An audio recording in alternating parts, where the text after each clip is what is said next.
Good morning, everybody. Morning. Good morning. Good morning. Well, I Let's, hope everybody's recovered from yesterday. It was just a one-off, temporary. I'm sure. I was going to say, let's get the bad stuff out of the way first. The Chiefs Yeah. lost. Bummer.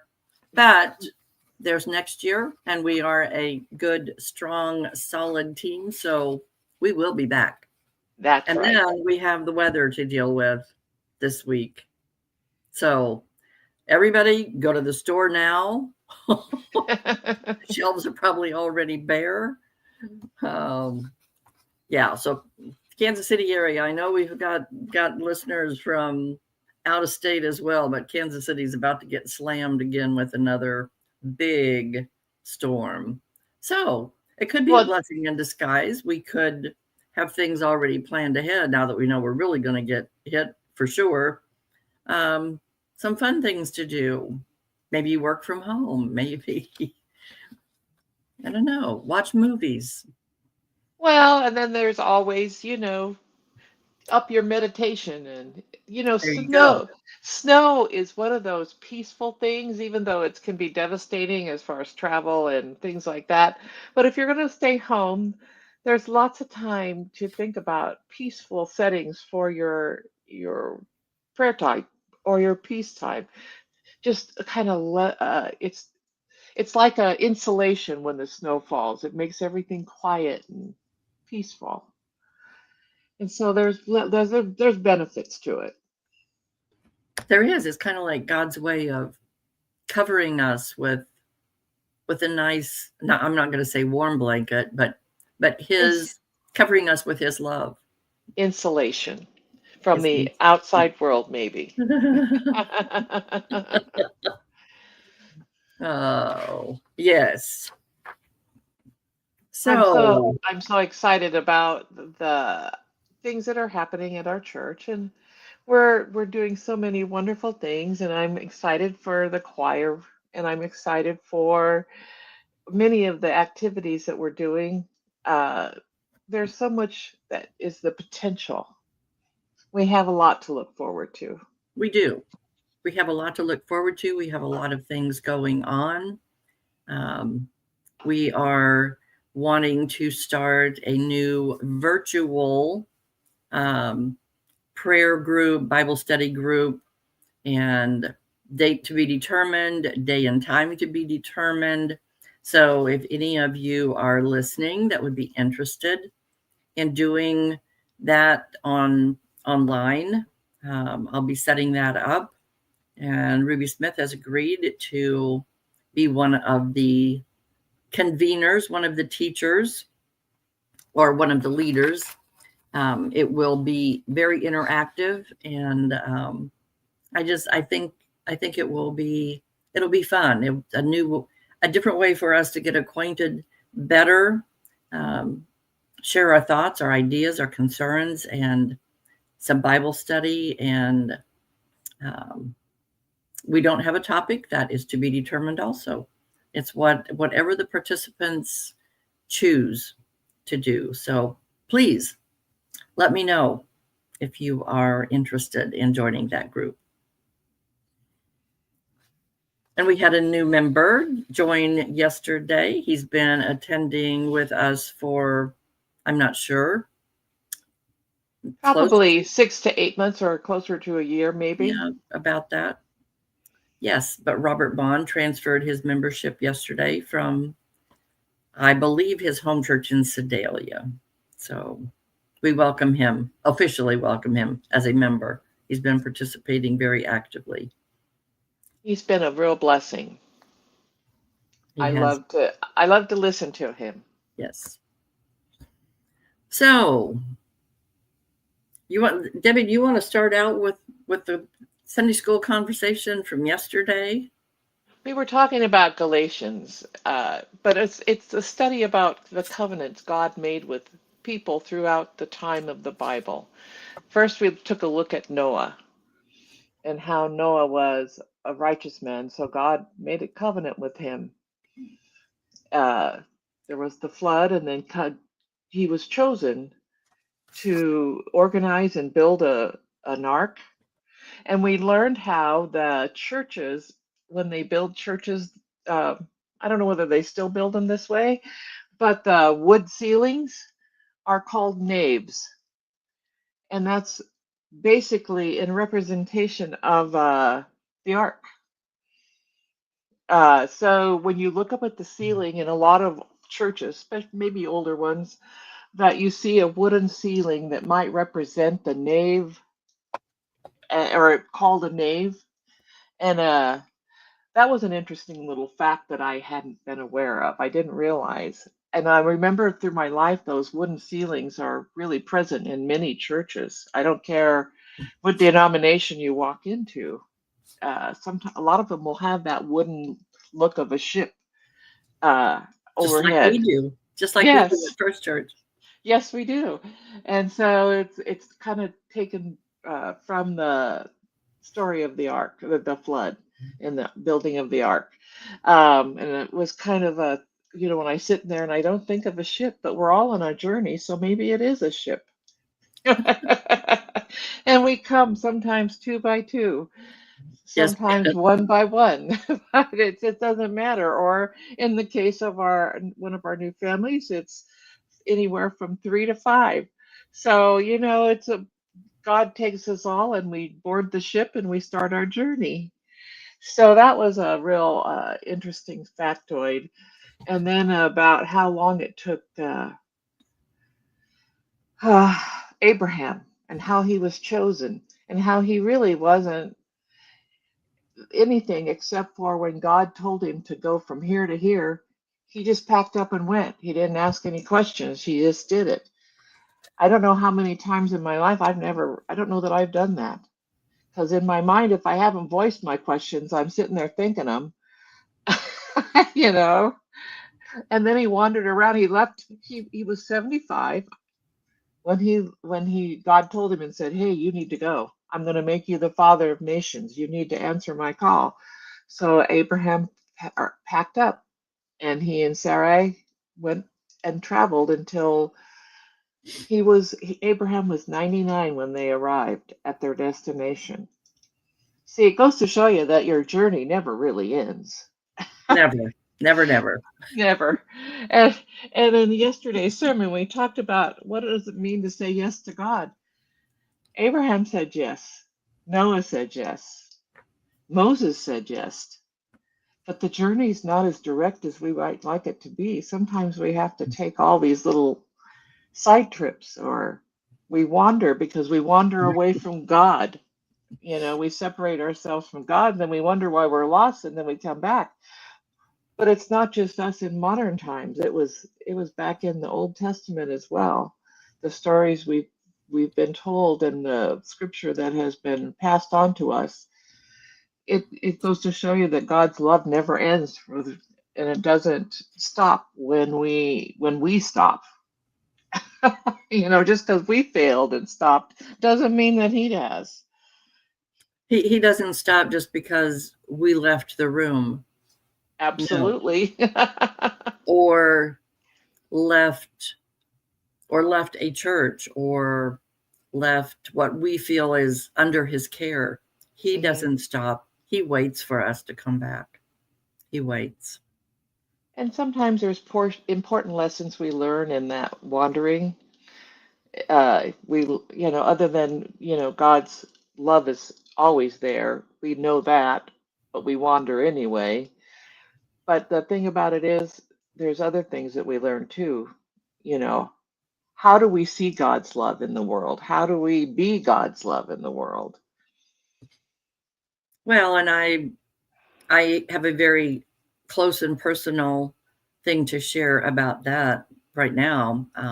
My oldest granddaughter, McKenna, who's 24, left this morning for a 3-year mission trip in India.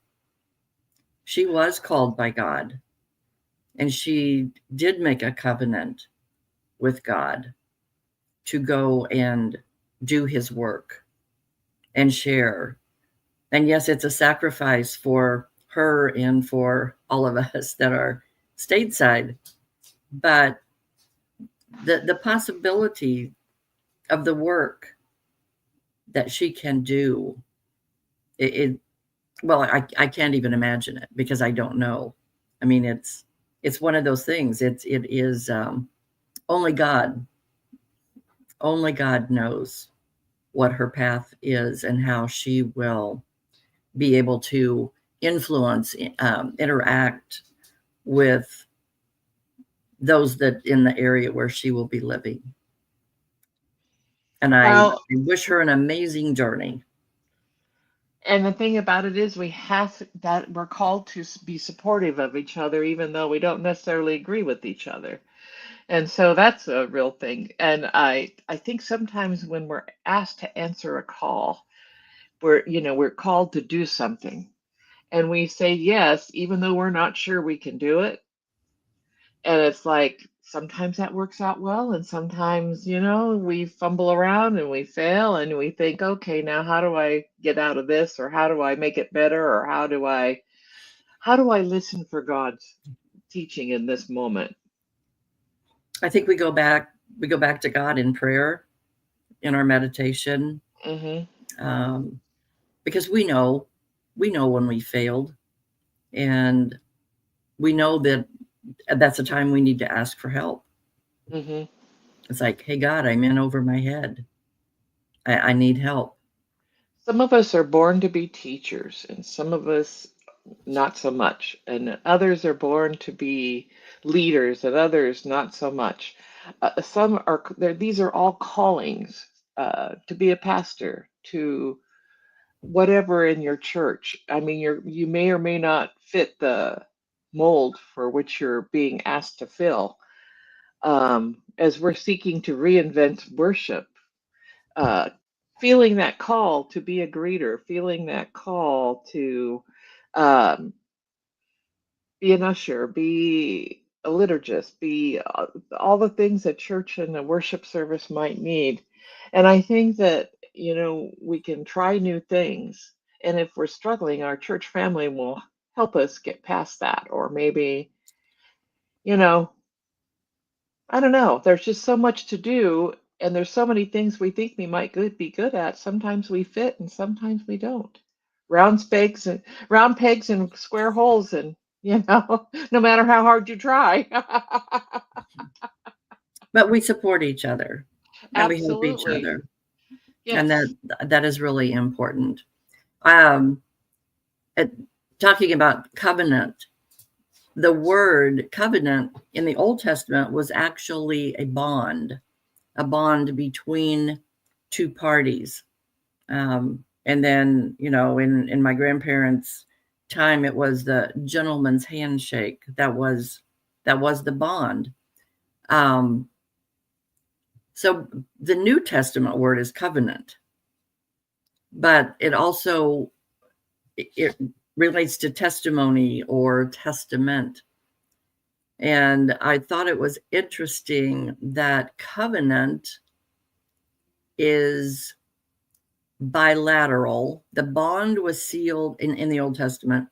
The bond was sealed by both parties, vowing, often by oath, that each having equal privileges and responsibilities,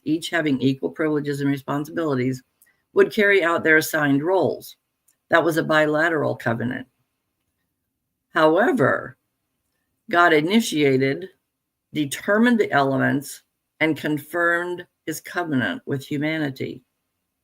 That's unilateral, not bilateral, unilateral. Persons, we are recipients. We're not contributors. God doesn't need anything from us other than to do his work. So we are not expected to offer the elements of that bond or that covenant because God has provided all of that for us already. We just have to fulfill. We have to carry it out here. Or another phrase that kind of comes to mind is stay the course. Stay the course. When things get hard, then you have to stay the course, make adjustments. When the Columbus and all those explorers that took off across the ocean, and they had their sextant, which is like they charted the heavens with it. So they had to trust their navigational skills.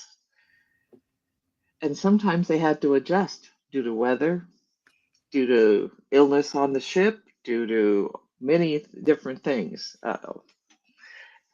I can't imagine how kind of scary that was.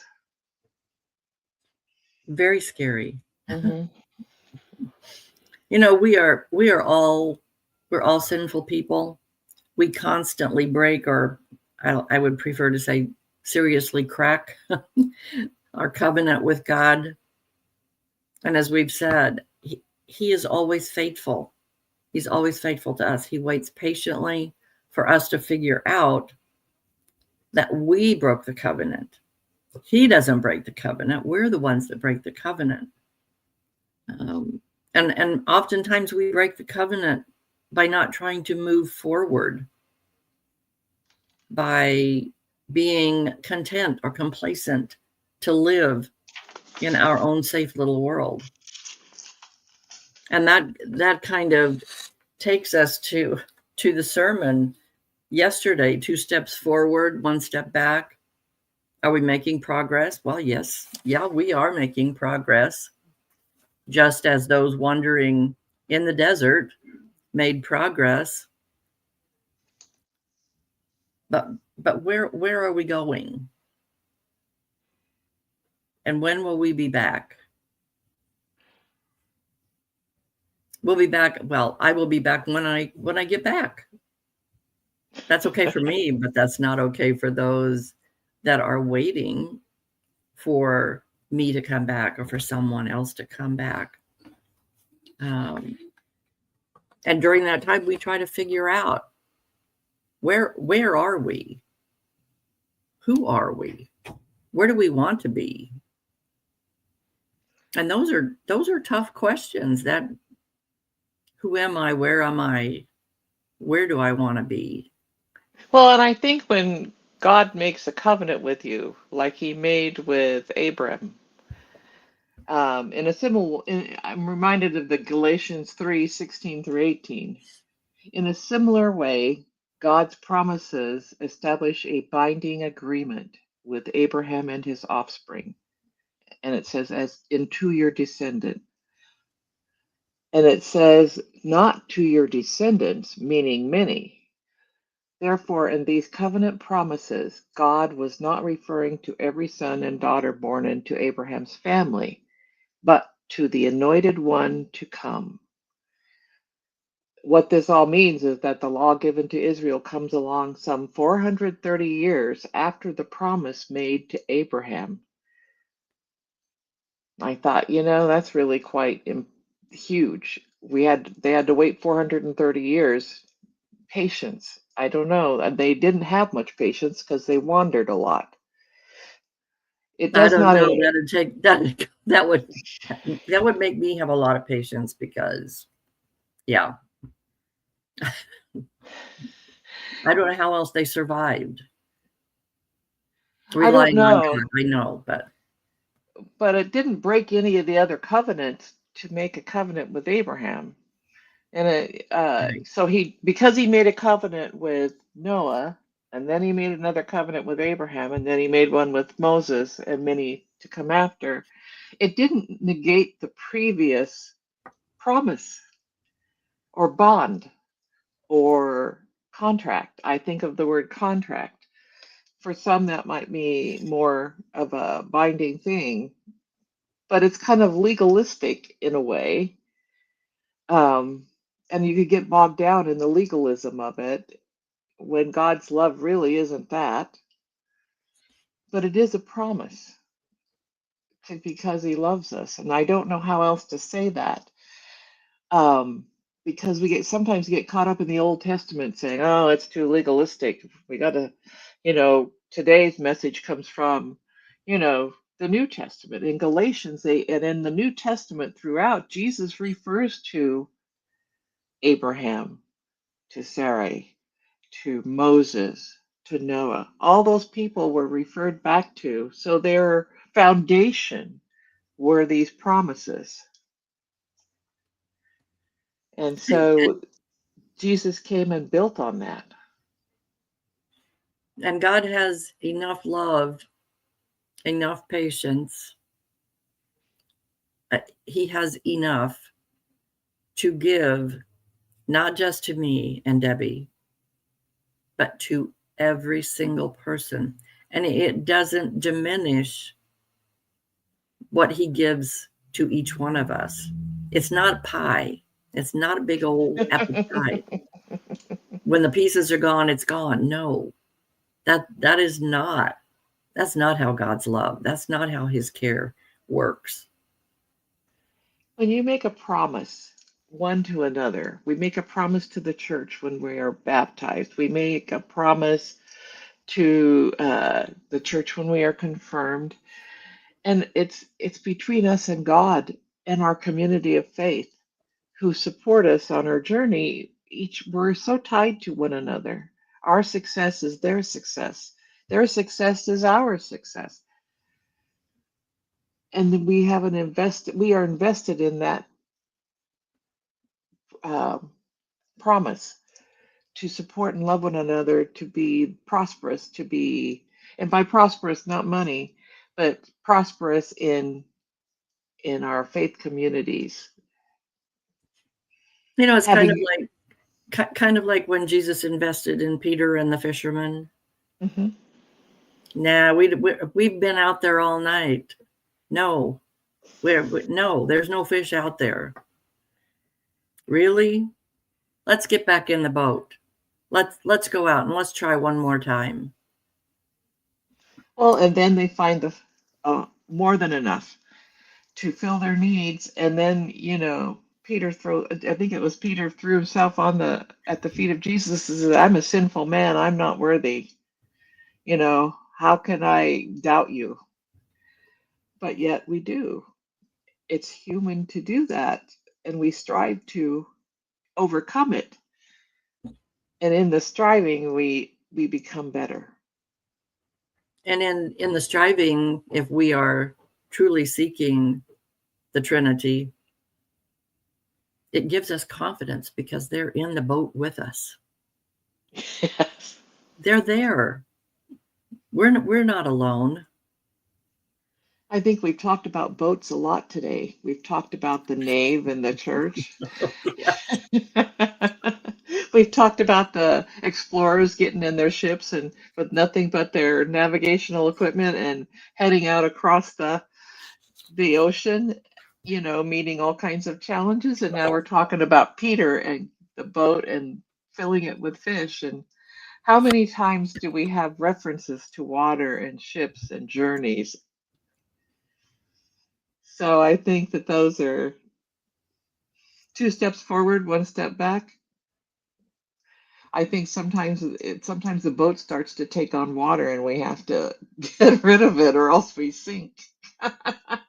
And that, when we take on water, we're in our selfish mode. We are in our self-pity mode.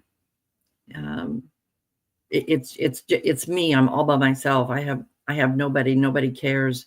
I'm just going to sit here and eat worms, so to speak. That's what I say when my cat marches off and has an attitude. Oh, well, let him go. He's going to go lay down and eat worms somewhere. But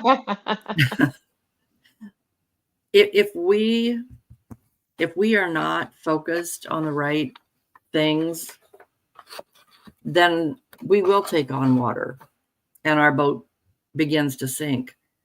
God's there ready to pull us up and move us forward. Don't bother me, God. I'm getting the water out of the boat. I'm taking care of it. I'm working. I'll get back to you shortly. Yeah.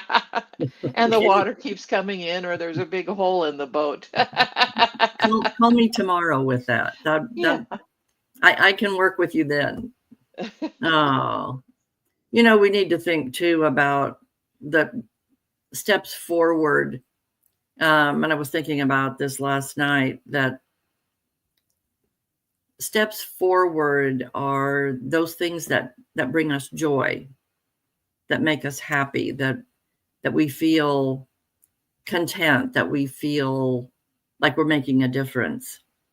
And those backward steps, those are the things that cause us stress and cause pain in our lives. And it's different for everybody. It depends on where are we in our life, what season are we in, not outside season, but what part of our life are we in? We need to think about that. And one of the things that Pastor Lydia said yesterday, God doesn't call the equipped. He equips those that he calls. Yes, I feel that often. And it's like I keep trying to find the tools that he's probably left right in front of me, and I just haven't picked them up. well, and that's very possible. That is very possible. And something else that was said yesterday that I wrote down that was very, very meaningful to me. God offers us growth over comfort. He wants us to expand our horizon. He doesn't want us to sit where it feels safe and comfortable. He offers us trust over our fear. If we believe in him, if we follow him, if we try, the trust is there much more than the fear. Trust will overcome the fear. And then there's obedience over hesitation. What is that call? What is he asking us to do?